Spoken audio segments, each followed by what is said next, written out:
మోసే తమ్ముడికి నాకు ప్రత్యేకమైన వందనాలు.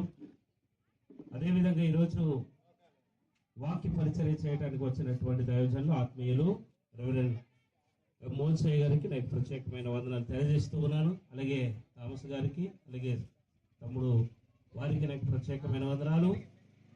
అదేవిధంగా మరి ఈ యొక్క కార్యక్రమంలో మనందరినీ కూడా ప్రేమతో పిలిచినటువంటి థామస్ గారు, వారి ఫ్యామిలీ అంతటికి కూడా నాకు ప్రత్యేకమైన వందనాలు తెలియజేస్తూ ఉన్నాను. మరి ఇంత చక్కనైనటువంటి కార్యక్రమంలో మనం అందరం కూడా ఉండటానికి ప్రభు కృప చూపించి నడిపించారు. దేవునికి సమస్త మహిమ ఘనత ప్రభావాలు ఆయన కలుగును గాక. అదేవిధంగా చక్కగా ఆర్కెస్ట్రా వాయిస్తున్న వారి యొక్క టీం కూడా నాకు ప్రత్యేకమైన వందనాలు. ఒక మాట నేను చెప్పి ఆ మాటలు ముగిస్తాను. అందరికీ సంతోషమేనా? ఎవరు కూడా సంతోషంగా లేనట్టున్నారు. ఎవరు కూడా ముఖంలో ఒక సంతోషం లేదు, ఒక నవ్వు లేదు, ఒక పువ్వు లేదు అన్నట్టుగా ఉంది కదా. ఒకసారి నవ్వండి గట్టిగా. సంతోషంగా ఉండాలి. మనము సంతోషించేటటువంటి కార్యక్రమాల్లో ఉన్నాం. చాలా కార్యక్రమాలు ఉంటాయి.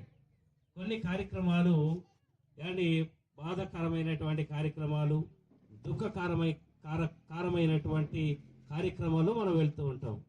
ఇది ప్రాముఖ్యంగా మనమందరం కూడా ఆనందించేటటువంటి కార్యక్రమం, అవునా కాదా?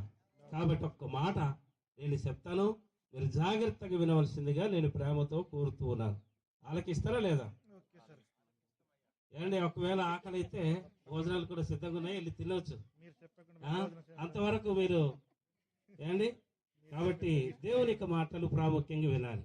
నేను ఎక్కడికి వెళ్ళినా చెప్తూ ఉంటాను, మొదటిగా కార్యక్రమాలకి వెళ్ళిన తర్వాత మొదటిగా మనం వాక్యం వినాలి. రెండవది ప్రాముఖ్యమైనది ఏమిటి అంటే భోజనాలు. ఏమండి, వాక్యము, భోజనాలు ఇవి చాలా ప్రాముఖ్యమైనవి. ఏమండి, ఆ కార్యక్రమానికి వెళ్ళేము, ఒక ముక్క పడలేదని చెప్పేసి ఇబ్బంది పడతాం కదండి.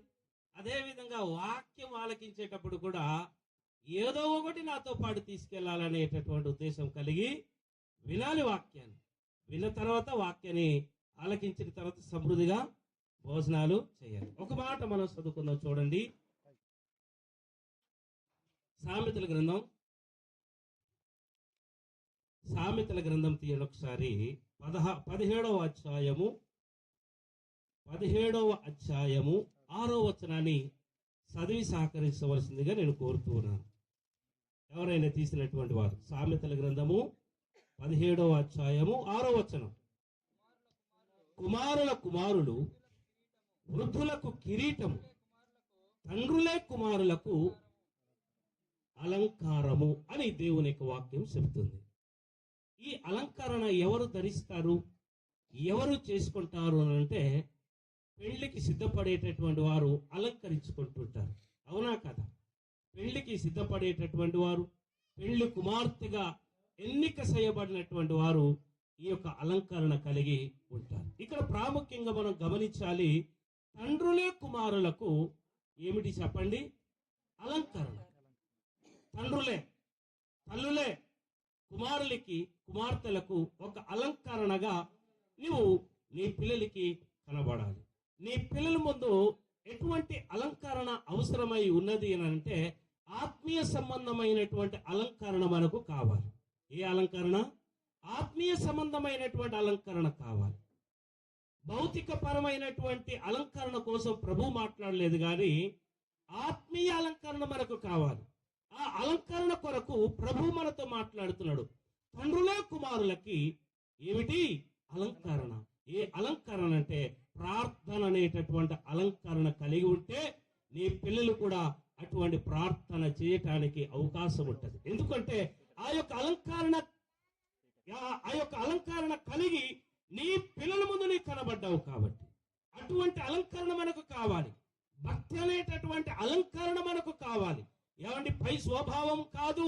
దేవుడు పై స్వభావాన్ని కొరకు మనతో మాట్లాడట్లేదు, ఆత్మానుసారమైనటువంటి మాట మాట్లాడుతున్నాడు.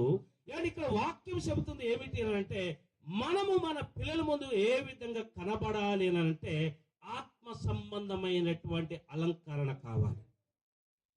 ఆత్మ సంబంధమైనటువంటి ఆ యొక్క భక్తి నీ పిల్లల ముందు కనుపరచాలి. ఆత్మ సంబంధమైనటువంటి ఉద్దేశపూర్వకంగా నీ పిల్లల ముందు నువ్వు కనబడాలి దేవుని యొక్క వాక్యం చెప్తుంది. ఈరోజు మన పిల్లల ముందు ఏ విధంగా కనబడతావో అదే విధంగా పిల్లలు నడుచుకుంటారు. నీ యొక్క పిల్లల ముందు నీవు అల్లాటప్పగా లేకపోతే ఏమండి హేళనగా ఉంటే నీ పిల్లలు కూడా హేళనగానే బ్రతుకుతారు, హేళనగానే ఉంటారు. వాక్యం చెప్తుంది ఆత్మ సంబంధమైనటువంటి అలంకరణ కలిగి మన పిల్లల ముందు కనబడాలి. ఒకవేళ ఏమండి ఎటువంటి అలంకరణ ప్రార్థనతోనే నువ్వు నీ పిల్లల ముందు కనబడితే నీ పిల్లలు కూడా ప్రార్థన చేస్తారు. నీవు నీ పిల్లల ముందు వాక్యము చదివితే నీ పిల్లలు కూడా వాక్యం చదువుతారు. నీ పిల్లల ముందు నీవు మంచిగా మర్యాదగా నీతిగా నిజాయితీగా మాట్లాడితే నా పిల్లలు కూడా అట్లాగనే మాట్లాడటానికి అవకాశం ఉంటది అని దేవుని యొక్క వాక్యం చెప్తుంది. అందుకని ఆత్మ సంబంధమైనటువంటి అలంకరణ నీకు నాకు ప్రతి తల్లికి తండ్రికి అవసరం. ఈ అలంకరణ మనకు ఎంతో ప్రాముఖ్యమైనది. ఏంటి తండ్రులే ఏంటి ఆ యొక్క పిల్లలకి మాదిరి, తండ్రులే ఆ యొక్క పిల్లలకి ఒక హీరో. ఏంటి నా పిల్లలకి ఎవరు ఒక మాదిరి, ఎవరు ఒక స్పెషల్ గా ఎవరు ఉండాలంటే నీ పిల్లలకి నీవో హీరో కావాలి, నీవొక మాదిరి కావాలి.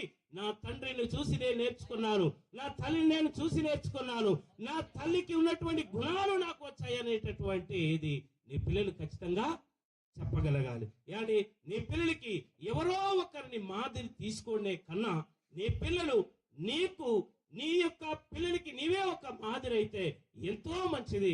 అటువంటి అలంకరణ ఏమండి ఆత్మ సంబంధమైనటువంటి అలంకరణ, ఏమండి ఆత్మీయమైనటువంటి అలంకరణతోనే మనము మన పిల్లల ముందు కనబడితే ఏమండి దేవుడు ఆ యొక్క పిల్లల్ని ఎప్పటికైనా నగరమునకై చెక్కబడినటువంటి మూలకంబాల వలె ఉంచుతాడని దేవునికి వాక్యం చెబుతుంది. ఈ మాటలు దేవుడు దీవించి ఆశీర్వదించును గాక.